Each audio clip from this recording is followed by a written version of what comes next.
Pasamos a la parte central de este culto, que es la proclamación de la palabra. Los invito a que vayamos al capítulo 15 de la carta a los Romanos. Vamos a leer la segunda parte de este capítulo, que está entre el versículo 22 al 33.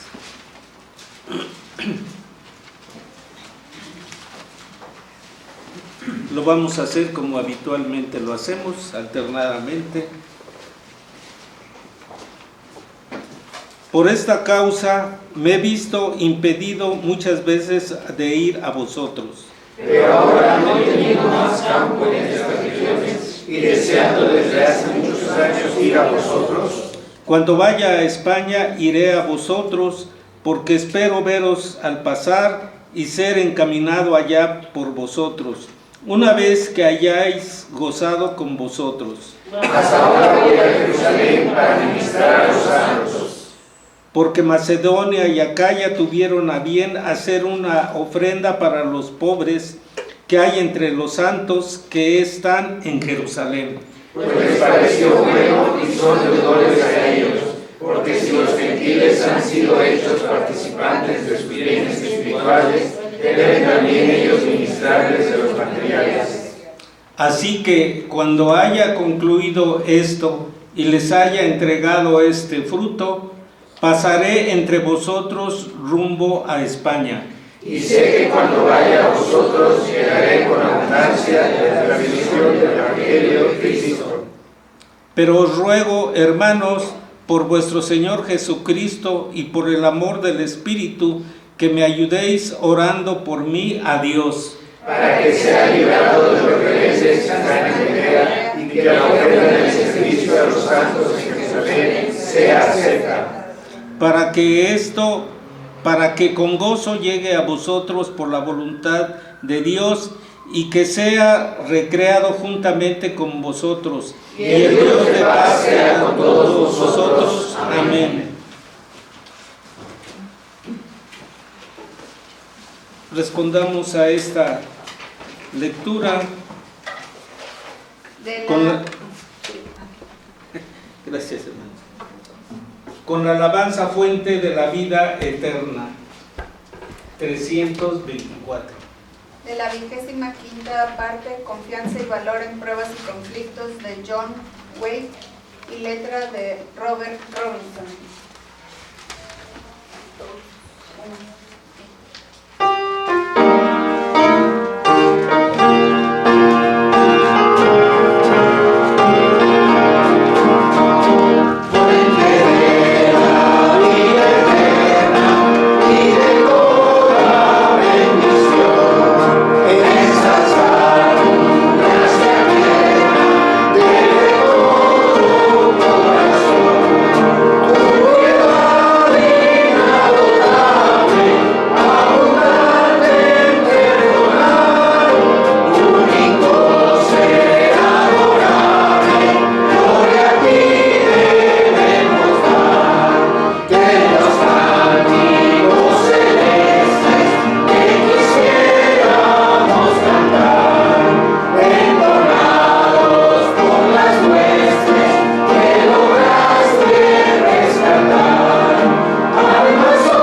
Abramos la escritura, hermanos, en el libro a los Romanos, pero vamos a ir a la primera parte, capítulo 1, versículos 8 al 15.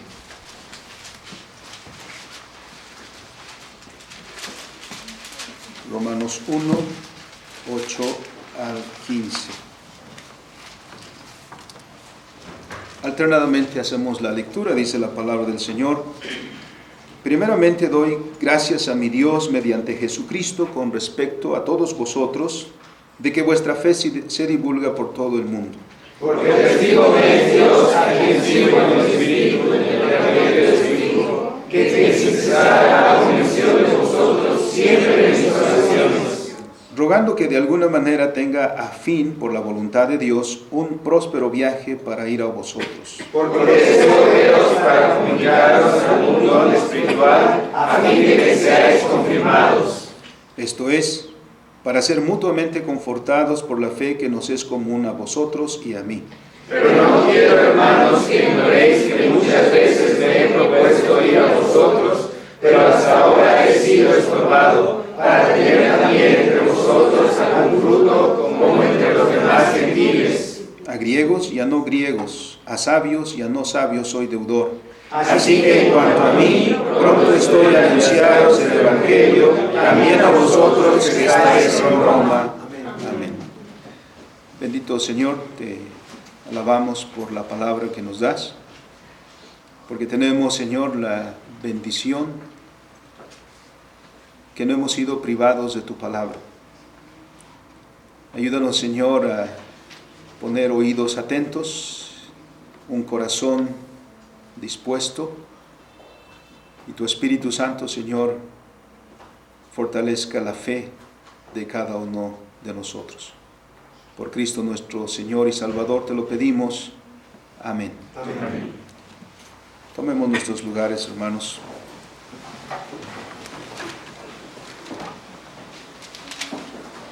Estamos llegando ya a la conclusión del libro a los Romanos.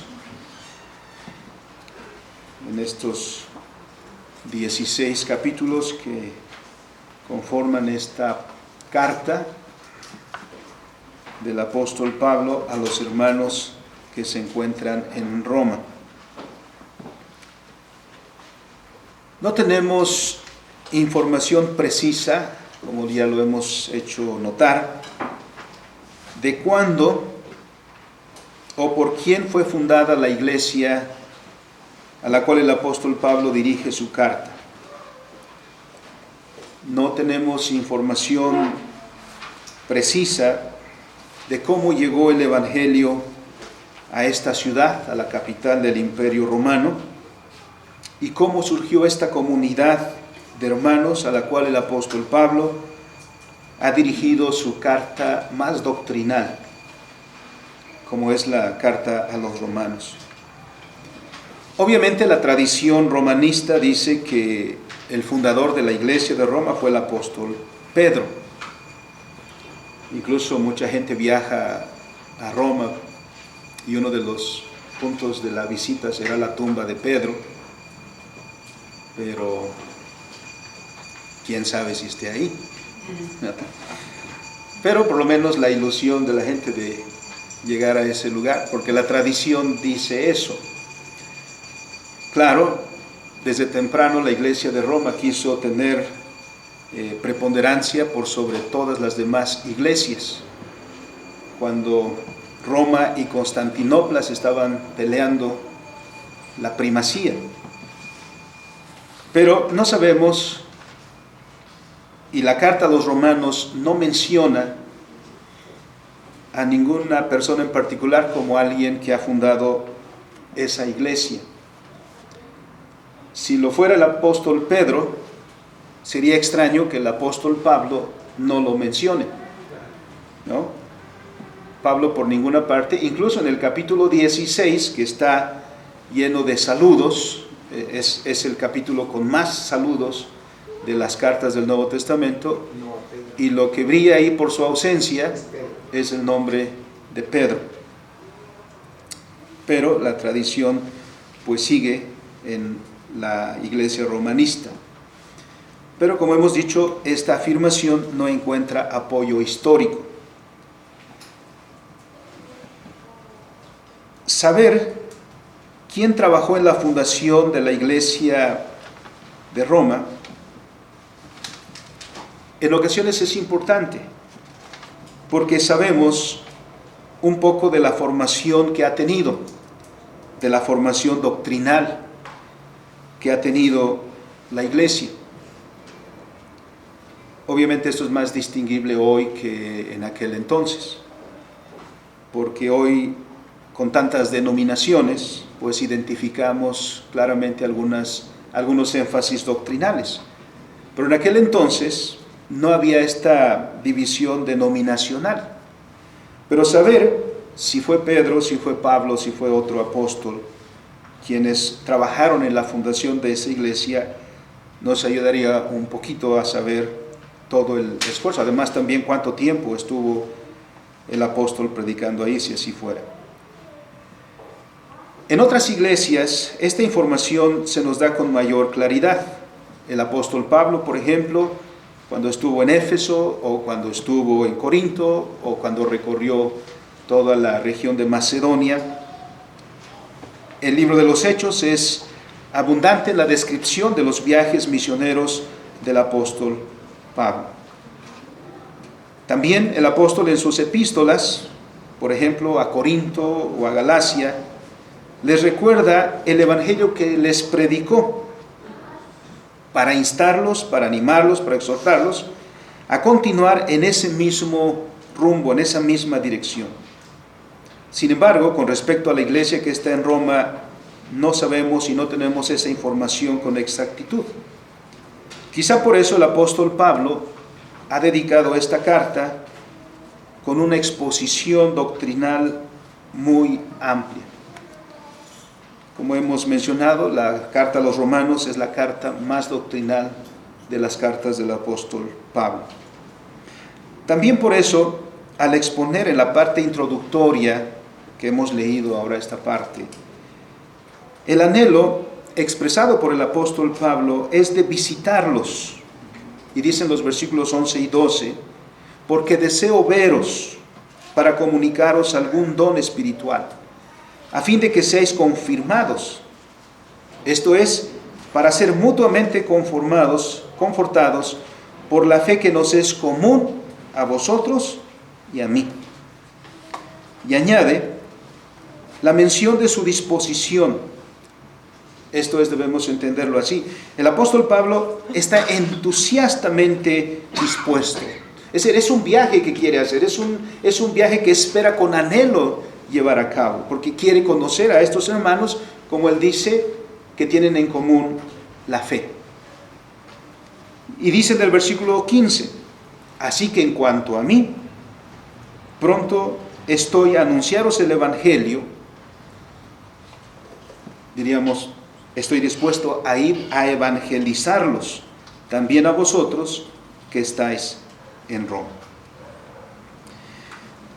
Sin embargo, el viaje que llevó finalmente a Pablo a Roma no se realizó como él esperaría que se llevara a cabo. Pablo llegó a Roma no en clase turista, sino, bueno, ni siquiera no en clase turista, sino como prisionero. Así es como llegó finalmente a Roma. A veces nosotros, bueno, y dice el dicho popular, nosotros proponemos y Dios dispone, ¿no? Dios finalmente hace su voluntad en nosotros. Y así es como en la conclusión de esta carta a los romanos, después de toda la exposición doctrinal, el apóstol Pablo vuelve a mencionar su deseo de estar con ellos pronto. Menciona que ha sido impedido para poder realizar ese viaje. El apóstol Pablo se había propuesto estar ahí mucho antes, pero diversas situaciones impidieron que el apóstol pudiera realizar este viaje y estar con ellos, siendo su estancia temporal, porque la meta del apóstol Pablo era realizar un viaje misionero a España. si hubiera llegado a España y predicado también ahí, Europa habría sido cristianizada mucho más pronto de lo que la historia nos dice. Pero el apóstol Pablo entonces visitará Roma con este propósito: confirmar a los hermanos en la fe. O dicho de otra manera, evangelizarlos en la fe. Y esto hace que nos preguntemos quizá, ¿evangelizarlos? ¿Qué pensarían si les dijéramos, hermanos, que a todos los vamos a evangelizar? Quizá la respuesta sería: a mí ya me evangelizaron hace mucho tiempo, hace algunos años, pocos o muchos. Porque la manera en que hoy en día entendemos popularmente lo que es la tarea evangelística dista mucho de lo que el apóstol Pablo entiende por la tarea evangelizar.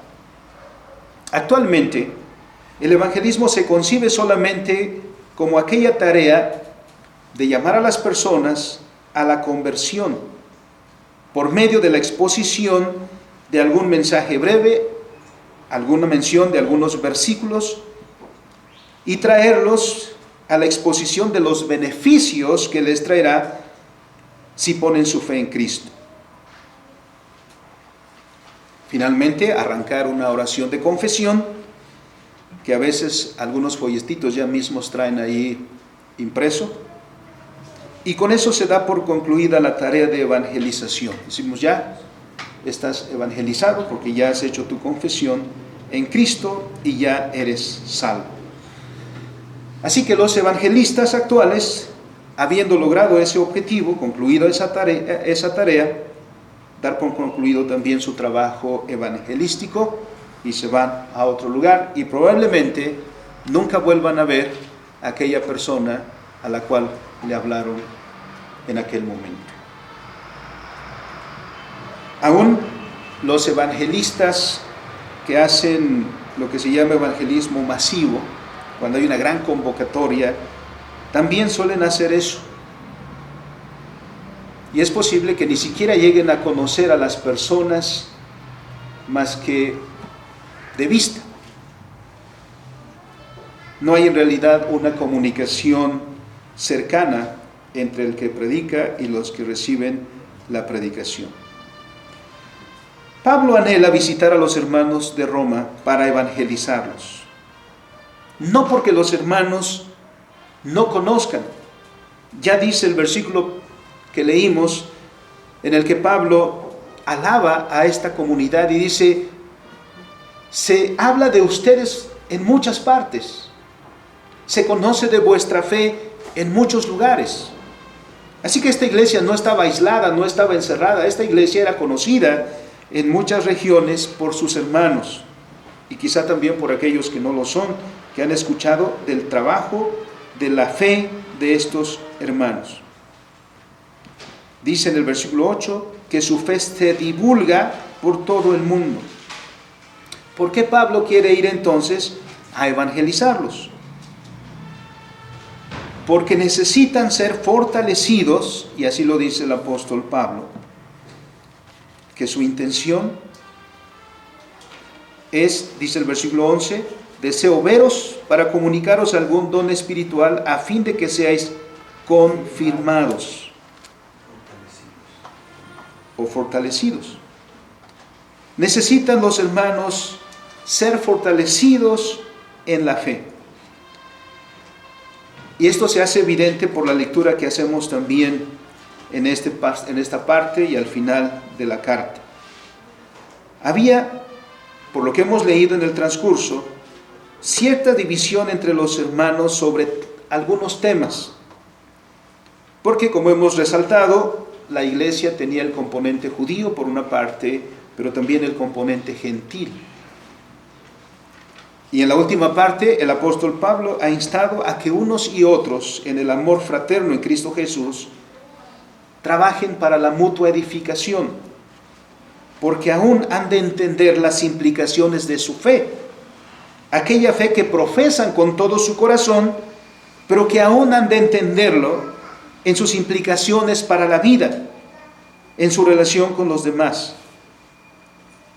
Así que esta diferencia o estas divisiones que había internamente, en ello necesitan ser dirigidos por la palabra. Es claro que estas cosas que hemos esbozado solo parecían no estar bien definidas. Por ejemplo, algunos hábitos, algunas costumbres, su comprensión sobre la ley, su comprensión sobre la libertad cristiana.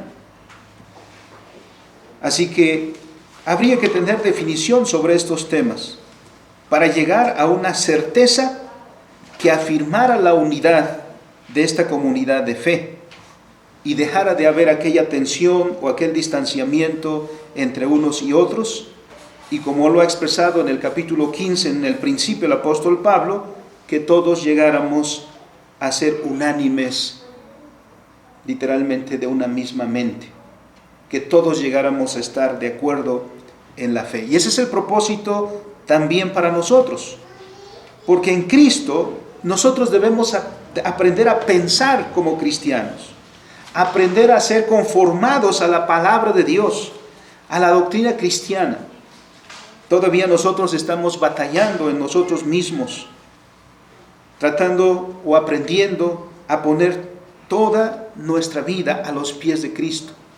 Que sea Cristo que señoree en nosotros, enseñándonos a vivir todos los asuntos de nuestra vida en ese enfoque, en esa conformidad, y que nuestra vida vaya santificándose día con día a los términos de la palabra. Así en el versículo 11 del capítulo 1 que hemos citado, lo expresa entonces: los hermanos han de ser fortalecidos, como nosotros también debemos ser fortalecidos. El término que usa el apóstol Pablo significa literalmente establecer. Ser fortalecido significa ser establecido o ser fijado firmemente algo, para que no se mueva, para que no se desplace. En este caso, por supuesto que se refiere a la fe. Los hermanos de la iglesia de Roma necesitan ser establecidos fijamente sobre la enseñanza del Señor Jesucristo, sobre la enseñanza del Evangelio.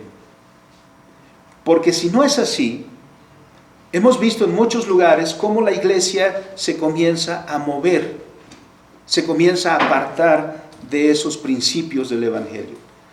Claro ejemplo es Apocalipsis capítulo 2 y 3.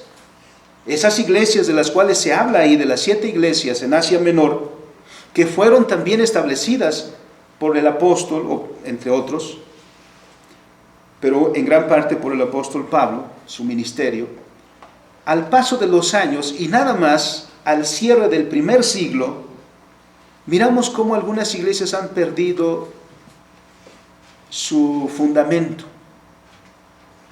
Algunas con el gran riesgo de apostatar.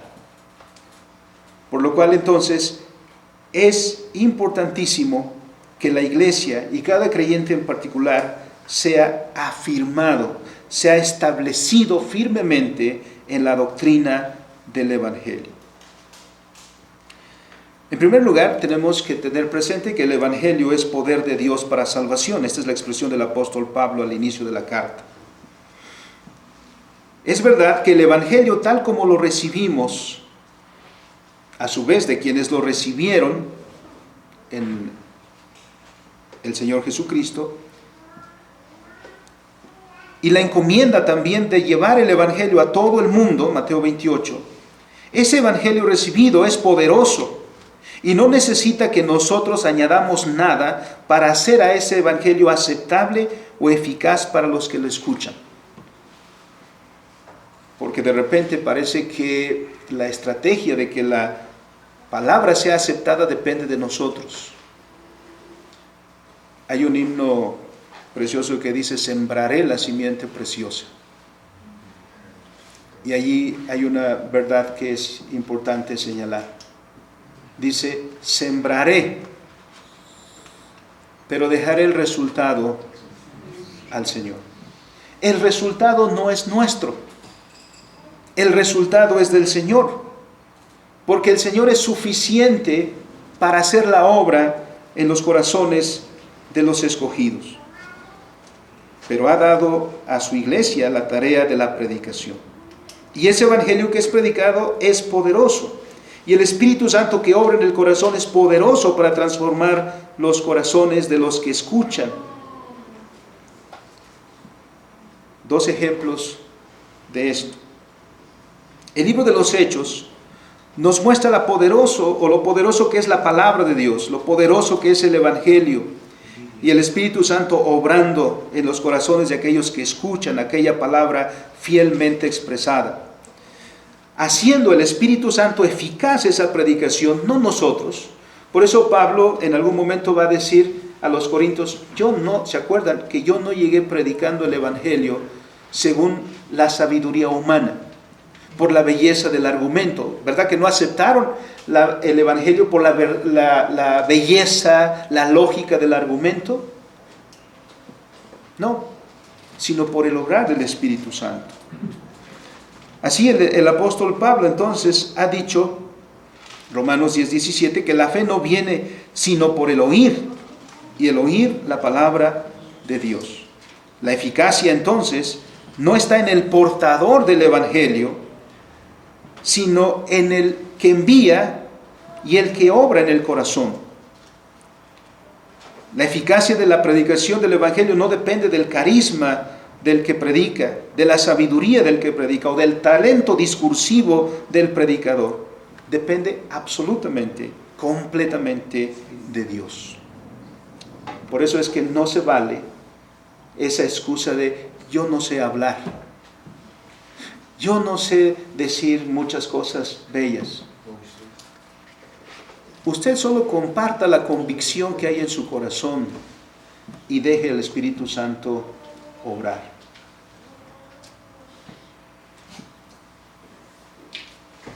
El Señor nos dice, por ejemplo, que en Hechos capítulo 2, en el día de Pentecostés, ese es el primero de los ejemplos.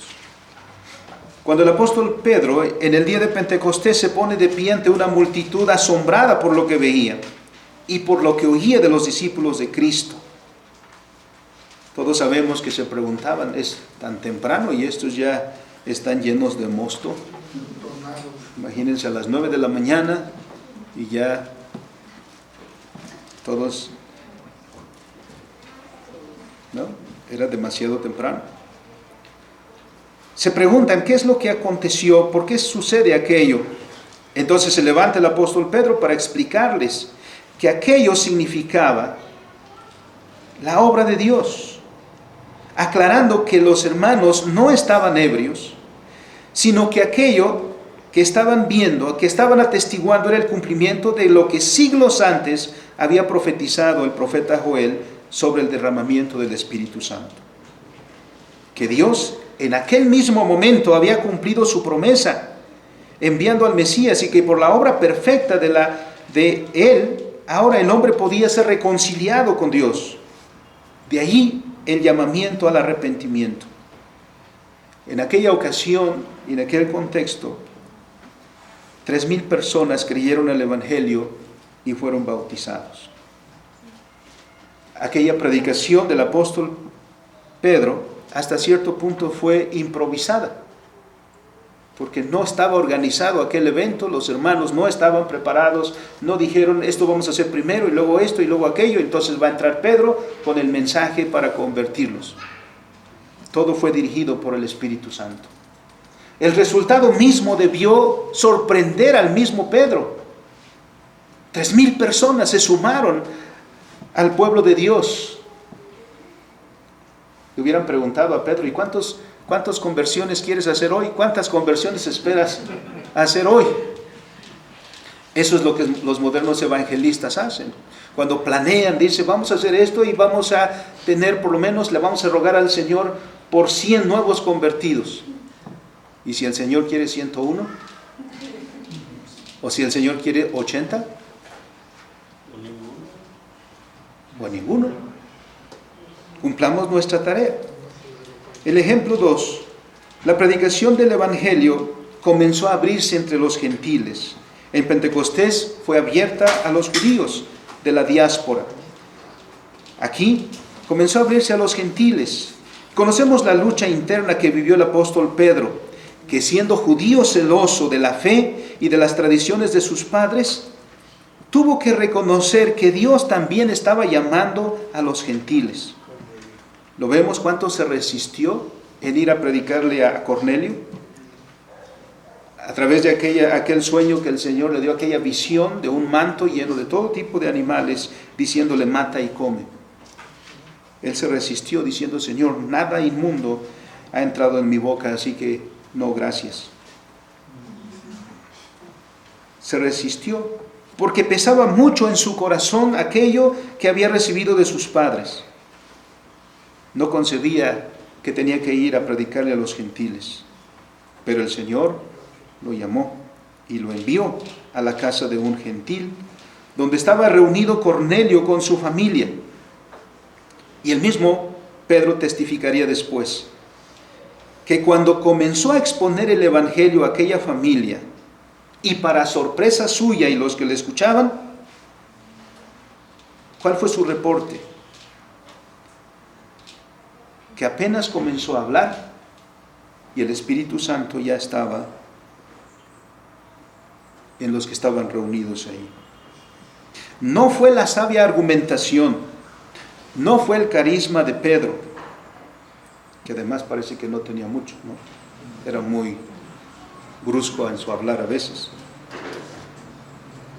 No era entonces por Pedro, no fue Pedro que atrajo por sí mismo a las personas a Cristo, sino el mensaje pregonado por Pedro.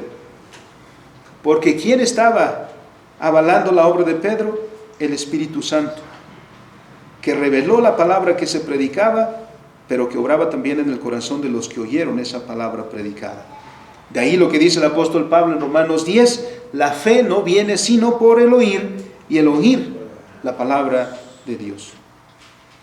Esto, por supuesto, que también sucede con la predicación de Pablo y de todos los apóstoles y de toda la iglesia a través de los siglos. Como he mencionado antes, que en la primera carta a los Corintios el apóstol Pablo les recuerda a los hermanos que su predicación no buscó persuadirles por medio de la argumentación, como sí solían hacerlo los sofistas. En la escuela de los sofistas se enseñaba a las personas a discutir y a ganar una discusión. Otra cosa era si era verdadero o no lo que se decía. Parece que ahí preparaban a los políticos, ¿no? La cuestión era ganar la discusión. No, Pablo dice, yo no vine a ustedes de esta manera. Así no es la predicación cristiana. La eficacia de la palabra no depende del que lo entrega, sino del que le envía. Por eso dice en 1 Corintios 2:4, ni mi palabra, ni mi predicación fue con palabras persuasivas de humana sabiduría, sino con demostración del Espíritu Santo. Así que el Espíritu Santo no necesita de nosotros. No somos indispensables para el Espíritu Santo. Él puede hacer la obra en los corazones y la hace soberanamente. Así que cuando Pablo dice que desea visitar a los hermanos en Roma para fortalecer el Evangelio, esto no significa que nosotros podemos hacer el Evangelio de Jesucristo más fuerte o más eficaz. El Evangelio ya es fuerte por sí mismo. Lo que quiere decir el apóstol Pablo es que es necesario comprender mejor el Evangelio para estar más firme en la verdad que hemos recibido, para comprender la voluntad de Dios, porque ese es el propósito. Podemos memorizar versículos y aún así no conocer la voluntad de Dios. Los fariseos lo hacían, aprendían porciones largas de la Escritura, pero el Señor los reprendió diciendo, ustedes se equivocan ignorando las Escrituras. Nuestro cometido debe ser entonces siempre entender, comprender en su amplitud, en su integridad, la voluntad de Dios para nuestra vida. Porque solamente en esa manera seremos anclados cada vez más en la verdad, cimentados cada vez más en la verdad.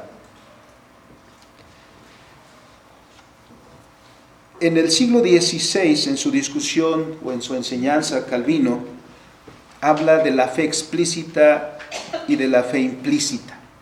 Esta era una diferenciación que se hacía en la iglesia romanista.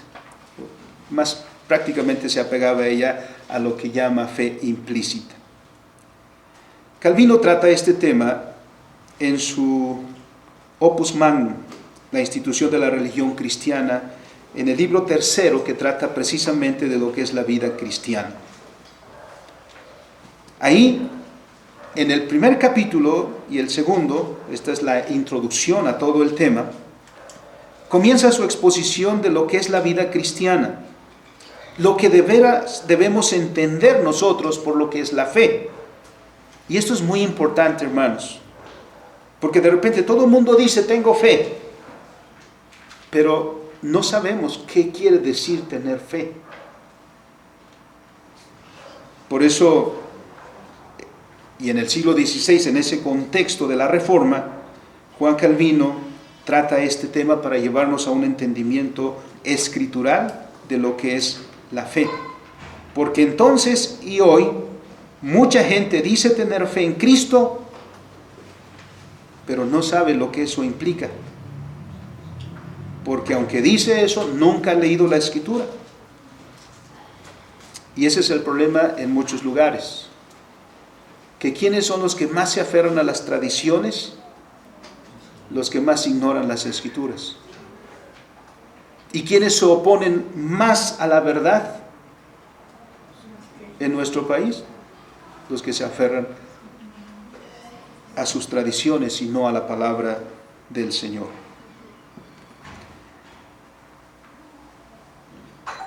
En el siglo XVI, la iglesia romanista hablaba de tener fe implícita.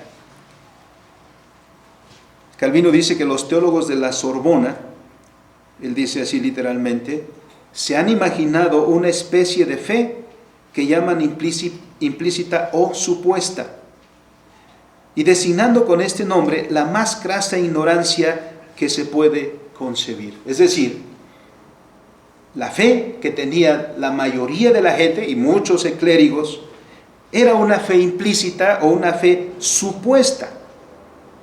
Y esta era una manera elegante de decir, son ignorantes, no saben nada. ¿Por qué? Porque la gente aceptaba no lo que estaba leyendo en las Escrituras, no lo que estaba definido en términos claros como podemos leer los catecismos. En los catecismos leemos la doctrina definida. En las confesiones de fe está la exposición de la doctrina cristiana definida. Bueno, ellos no habían leído eso. Aceptaban, decían tener fe, pero no porque hubieran tenido esta instrucción, sino que admitían como algo perteneciente a la fe lo que la iglesia decía solo porque la iglesia lo decía. Lo que en el contexto nuestro mucha gente solía decir, y creo que todavía, creo lo que la iglesia dice. Solo por eso. Sí, nunca he leído la Escritura, pero si el cura lo dice, estudiado lo tiene. Y ya. Ahora, pero eso también hay en muchos círculos cristianos evangélicos. Obviamente sustituimos al cura por el pastor, ¿no? Y creo lo que la iglesia dice solo porque la iglesia dice, porque si el pastor lo dice, pues algo ha de saber, ¿no? Y ya, con eso estamos listos.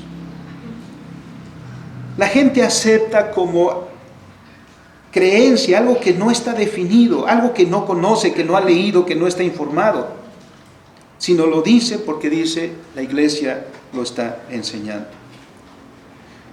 Por eso lo que mucha gente dice, o que se dice cristiana, pero nunca ha leído la Escritura. ¿Puede haber un cristiano que nunca ha leído la Escritura? ¿Puede haber un cristiano que no puede decir la doctrina cristiana? El apóstol Pedro dice, si alguien te pregunta acerca de tu esperanza, ¿qué debe suceder? Debes poder articular una respuesta. Debes poder dar respuesta de la esperanza que hay en ti. No puedes responder, pues es que en la iglesia donde voy así dicen. Pues es que mi pastora así habla, así dice. Tenemos que aprender mucho de los hermanos de Berea.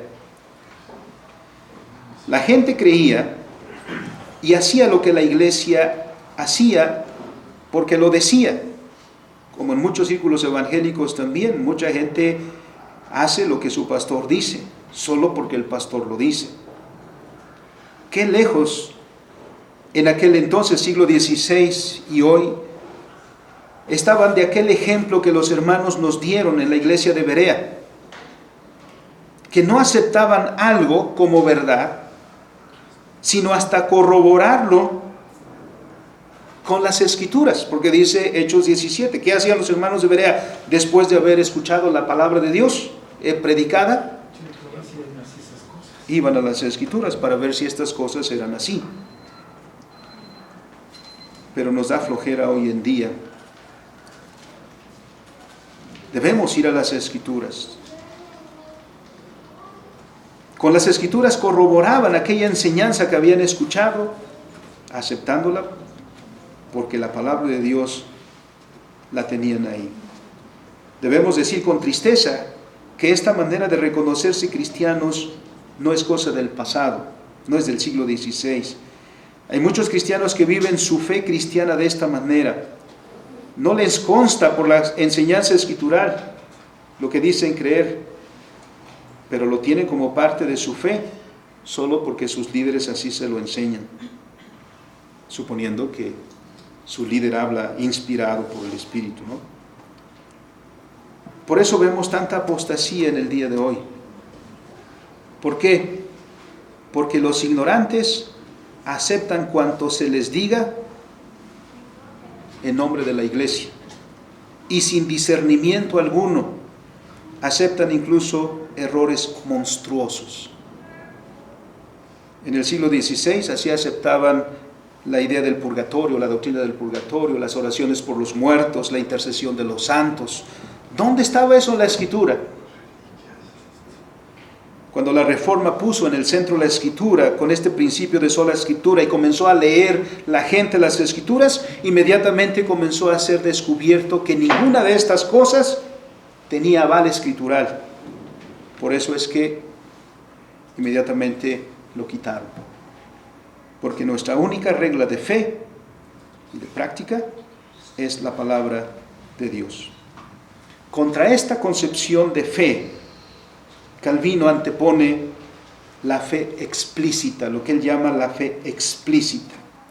Esto quiere decir que la fe cristiana no y nunca debe ser en ignorancia, sino en conocimiento. Y este conocimiento ha de ser no solamente de Dios, dice Calvino, no debemos solo confesar que hay un Dios, sino saber quién es ese Dios y qué pide ese Dios de ti. Por lo tanto, es menester que también conozcamos cuál es su divina voluntad. Por eso, llegado el momento, Juan Calvino nos da esta definición de fe. Es un conocimiento firme y cierto de la voluntad de Dios respecto a nosotros, fundado sobre la verdad de la promesa gratuita hecha en Jesucristo, revelada a nuestro entendimiento y sellada en nuestro corazón por el Espíritu Santo. Y esta es la definición de fe que ha trascendido en los documentos confesionales de la Iglesia Presbiteriana y de la Iglesia Reformada. La fe no es ignorancia. La fe no es un sentimiento. La fe no es una emoción. La fe, dice Hebreos 11:1, es certeza de lo que se espera y convicción de lo que no se ve. Y luego lo que dice Hebreos 11, después de darnos esta definición, si pudiéramos decirlo así, nos muestra aquellos grandes que han sido llegados a reconocer como héroes de la fe. ¿Qué es lo que caracteriza a estos grandes héroes de la fe? Su fe. Que tenían conocimiento de la voluntad de Dios. Solo entonces podemos entender al rey David, que dice: aunque 10 millares acampen contra mí, no temeré. ¿Por qué no? Porque lo que hay en David es un conocimiento cierto y seguro de quién es Dios y de su voluntad. Y allí descansamos. ¿Por qué aquellos jóvenes que fueron amenazados junto todos los demás judíos de que si no se postraban ante el ídolo que había edificado Nabucodonosor, que si no lo hacían, fueron amenazados de ser lanzados a un horno ardiente? ¿Por qué 3 jóvenes se quedaron de pie? Por la fe. Pero ellos no dijeron: estoy seguro que no nos va a pasar nada. No dijeron. No dijeron: declaro. No dijeron: reprendo. No. Ellos dijeron: pueden suceder 2 cosas aquí solamente. 1, que muramos. Que seamos lanzados y que muramos. Y humanamente diríamos eso era lo más lógico, ¿no? Pero lo otro que puede suceder es que Dios nos libre. Y no pasemos por eso. Pero no es que dijeron: ya Dios me reveló. Ya Dios me dijo. Ellos dijeron: Nabucodonosor, tú puedes hacer la amenaza que quieras hacer. Nosotros no nos vamos a mover, porque conocemos a nuestro Dios. Y Dios nos puede librar de tu mano. Eso es la fe. Pero ¿cómo nos han vendido ahora la fe de declaro, ato o desato y todas estas modas? No, Dios quiere que tengas un conocimiento cierto y seguro de lo que es la voluntad de Él para ti. Ni siquiera es una verdad abstracta ahí flotando, sino lo que es para ti, es la voluntad de Dios revelada para nosotros. Y esto es lo que debemos aprender. Así que no nos conformemos con que hace 15 años, hace 5 años, que yo fui evangelizado y conocí el Evangelio y gloria a Dios. Y desde entonces hasta acá. Es necesario que tu conocimiento siga creciendo, siga aumentando. No pensemos, con lo que hemos dicho de la lectura de Calvino, de esta cita de su definición de fe, que Calvino está diciendo que la fe cristiana es algo intelectual, porque dice conocimiento. Lo que está diciendo es que la fe tiene un punto de apoyo objetivo. Nuestra certeza no se centra en cómo me siento, como si fuera la rosa de Guadalupe, ¿no?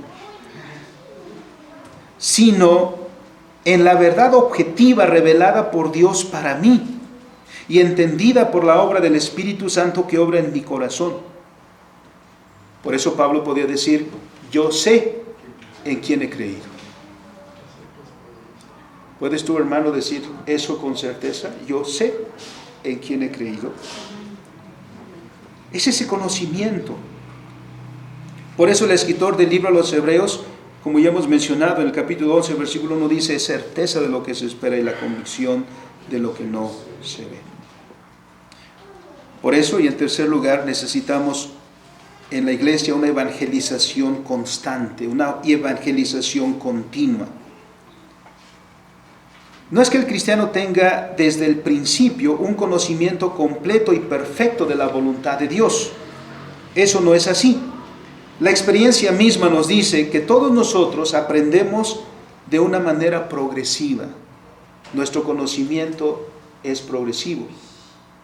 Hoy sabemos más que ayer, o eso debiera ser, ¿no? Y cada día saber más. No aprendemos todo de un solo momento, vamos aprendiendo de manera paulatina. Como cristianos también vamos aprendiendo a medida que estudiamos. Con el tiempo nos volvemos más sabios. Esto sucede también con el cristiano respecto de la fe. Por la obra del Espíritu Santo, el cristiano tiene la certeza de quién es Cristo, y eso es lo que confesamos cuando venimos por primera vez y somos parte de la iglesia. El cristiano tiene certeza de que la palabra escrita, la palabra revelada es palabra de Dios. El cristiano tiene certeza de su salvación, etc. Pero aún no ha logrado comprender las implicaciones y los alcances de aquello que ha confesado. Suficiente, ha confesado y lo ha hecho con certeza, pero es necesario que aprenda. Cuando Pablo escribe a los hermanos de Colosas, por ejemplo, después de la salutación y la parte introductoria de la carta, en el capítulo 1, versículos 9 y 10, les dice a los hermanos que está orando constantemente por ellos, y añade, desde el día que nos enteramos de ustedes, desde el día que lo supimos, que ustedes existen como iglesia. Oraba constantemente por ellos, con una solicitud específica delante del Padre. Los versículos 9 y 10 dicen: no cesamos de orar por vosotros y de pedir que seáis llenos del conocimiento de su voluntad. ¿Y qué dice? En toda sabiduría e inteligencia espiritual. ¿Y esto por qué? ¿O para qué? Para que andéis como es digno del Señor, agradándole en todo, llevando fruto en toda buena obra y creciendo en el conocimiento de Dios. Por eso dijimos con Calvino, no se trata de conocimiento intelectual. Mucha gente hoy tiene información, pero es poco sabia. Dios nos quiere hacer sabios para vivir en conformidad con su voluntad, para que disfrutemos de lo que es bueno. Él dice que seáis llenos de toda sabiduría e inteligencia espiritual. Los hermanos de Roma tenían algunas dificultades sobre qué se puede comer, qué no se puede comer. Tienen que llegar a entender la voluntad de Dios respecto de eso. Por eso el apóstol Pablo dijo: el reino de Dios no es comida ni bebida. Tenemos que entender cuál es el reino de Dios, porque el reino de Dios es el que debe contextualizar nuestra vida. Porque solo entendiendo lo que es la voluntad de Dios, entonces también podremos vivir en consonancia con esa voluntad de Dios. Pero ¿en qué momento la iglesia cristiana divorció la doctrina de la vida y volvió a la doctrina como una obligación catequísticamente solo para la profesión de fe, y desconectar la vida cotidiana de esa confesión? Parece que llegamos a la conclusión de que la doctrina solamente es para ser miembros de la iglesia, pero no trasciende la vida cotidiana de sus miembros. Esa es una visión escolástica. La doctrina nos es dada para conformar en nosotros una visión correcta de la realidad, y por lo tanto para poder encaminarnos en la vida cotidiana de una manera que sea conforme a la voluntad de Dios, que seamos padres conforme a la voluntad de Dios, que seamos esposos conforme a la voluntad de Dios, que seamos patrones conforme a la voluntad de Dios, que seamos obreros conforme a la voluntad de Dios. Ahí es donde el Evangelio trasciende. Si sola se convierte en una mera expresión de palabras, entonces no hemos entendido bien el Evangelio. Entonces necesitamos ser anclados, afianzados, establecidos firmemente en el Evangelio que hemos escuchado. Porque la vida cristiana apenas comienza con la profesión pública que hacemos de nuestra fe. La profesión pública de fe no es la meta, es el medio. Apenas está comenzando la vida cristiana ahí. Pero no hemos alcanzado el pleno conocimiento de las implicaciones de aquello que confesamos. Por eso Pablo ora que seamos llenos del conocimiento de la palabra del Señor. El conocimiento de la voluntad de Dios se hará manifiesto en la manera en que el cristiano vive, porque la doctrina tiene el propósito de enseñarnos a vivir en concordancia con la voluntad de Dios, como he mencionado, en la vida matrimonial, en la vida familiar, en la vida social, en la vida económica, en la vida recreativa, etc. Porque la palabra de Dios nos hace sabios para vivir. Esto entonces significa que necesitamos ser evangelizados cada día, es decir, conocer más y mejor el Evangelio. Y por eso Pablo se propone ir a Roma. ¿Cuánta bendición no traerá la visita de Pablo a Roma, a los hermanos, a la iglesia? Apoyará el crecimiento de aquella comunidad, tanto numérica como espiritualmente, afirmándolos en la fe. Y una vez haciendo esto, también recibir el apoyo, eso es lo que espera, recibir el apoyo de aquella iglesia para dirigirse a España y cumplir su cometido. Pero antes de irse a España quiere que los hermanos de Roma estén bien cimentados en la fe. Si el deseo de Pablo es entonces ir a Roma para fortalecer el Evangelio, eso es lo que quiere decir. Ya hemos mencionado a través de los capítulos que hay muchas dudas en los hermanos, muchas incertidumbres, vacilación a veces, como también lo hay en nosotros. Sobre ciertas cosas estamos inciertos, sobre ciertas cosas tenemos vacilación, sobre ciertas cosas tenemos dudas. ¿Cómo superaremos todas estas?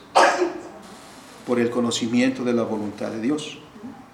Por eso entonces es necesario que conozcamos más.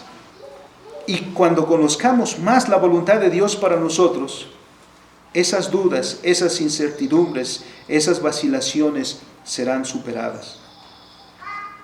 El desarrollo de la fe también es progresiva, en el sentido que vamos conociendo más y mejor lo que Dios quiere de nosotros.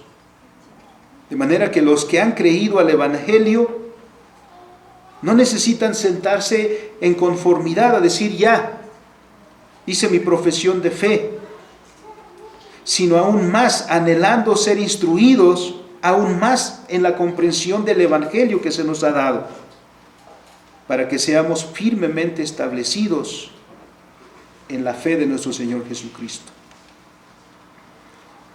Porque nuestra santificación es progresiva.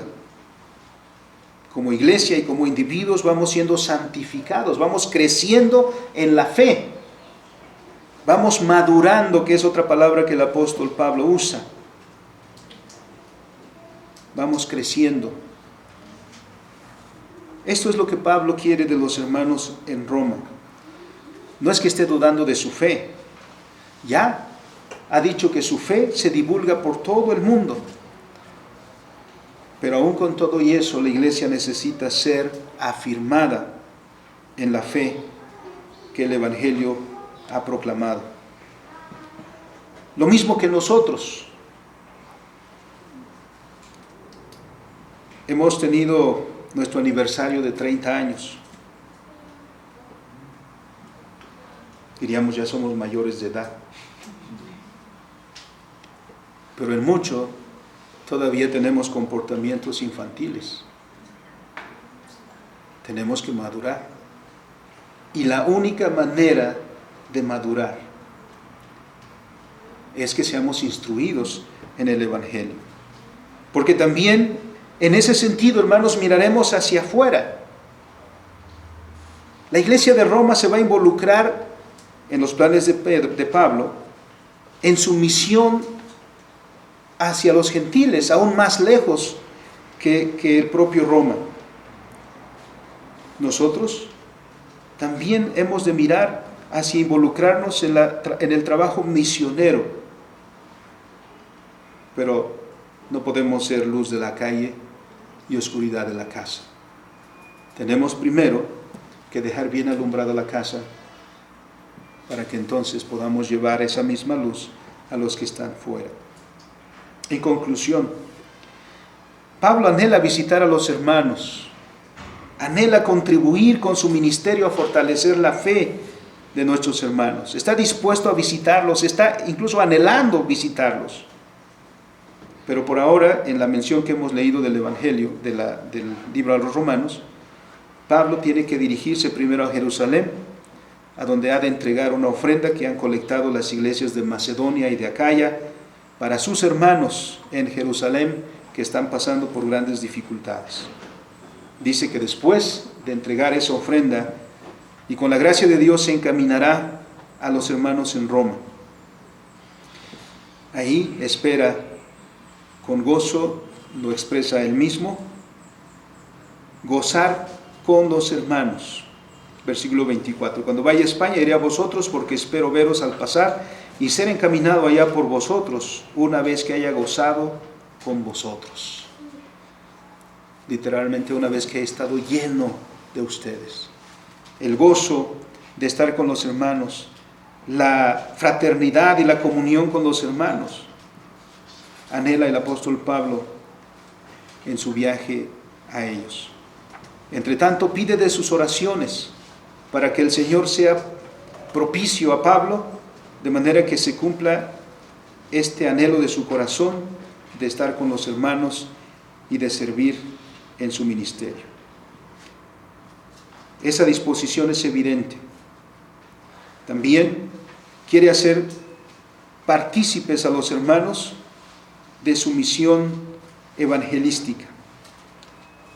Pablo cumple así su llamado a llevar el evangelio a los gentiles y con él toda la iglesia del Señor. Porque así como nosotros debemos ser agradecidos de haber recibido el evangelio, no debemos ser egoístas y pensar que todo terminó aquí. Porque si algo ha sido de bendición para nosotros, lo que debemos desear es que otros también reciban esta misma bendición que nosotros hemos recibido. Llevemos eso en nuestro corazón. Por eso no menospreciemos nunca la predicación de la palabra y nunca tampoco privemos a otros de la predicación de la palabra, porque Dios lo ha establecido como mandamiento para nosotros. Oremos. Bendito y soberano Señor, te damos gracias porque has sido propicio a nosotros, Señor, trayendo tu evangelio a nosotros, por personas que hemos tenido el gozo de conocer y en algunos casos quizá no directamente, pero tu obra se ha llevado a cabo en nosotros. Pero que aún hemos de crecer, Señor, en el conocimiento tuyo. Te pedimos, seas con nosotros, Padre, pero también que nos muevas, Señor, para que aquello que hemos conocido, también nosotros trabajemos para que otros lo conozcan. Y tú hagas, Señor, tu obra como lo has hecho en nosotros. Te alabamos, Padre, por lo que hemos recibido, por lo que has hecho con nosotros, y pedimos, Padre, que nos llenes de tu palabra y podamos crecer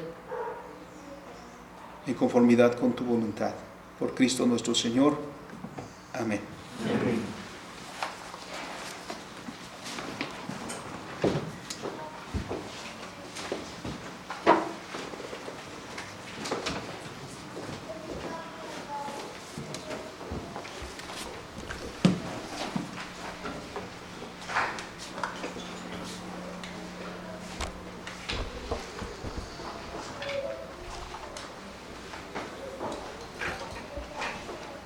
Respondamos a la palabra del Señor, entonando la alabanza cerca, más cerca, oh Dios de ti, que es la número 165.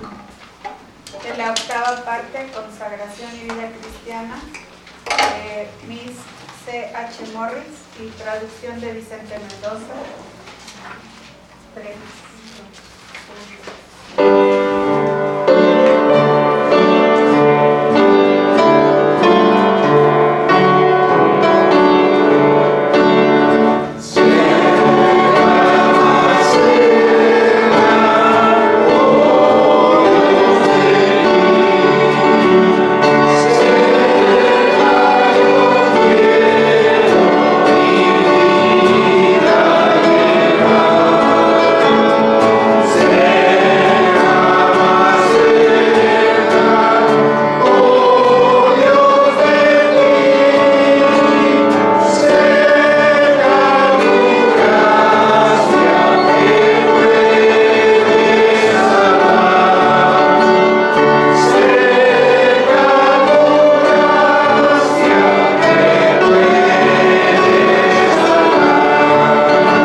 Say